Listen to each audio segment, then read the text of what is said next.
Տարի այս օրերը Վազգենն ու Նարեկը դեռ դատված չէին, Ֆիդանյանը այն կողմում նստած էր,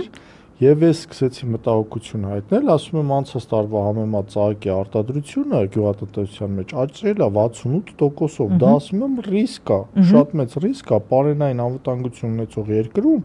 որտեղ մի հատ էլ սահմանները փակվի, ծաղիկը չեն կարող ոչ վերամշակել, ոչ ինչ-որ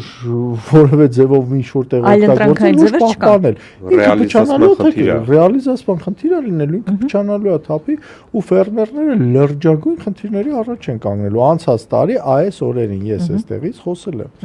Ես եթե կհիշեք Լիկա ջան 2-3 տարի առաջ էր, որ Ծիրանի թեմայով խոսեցինք,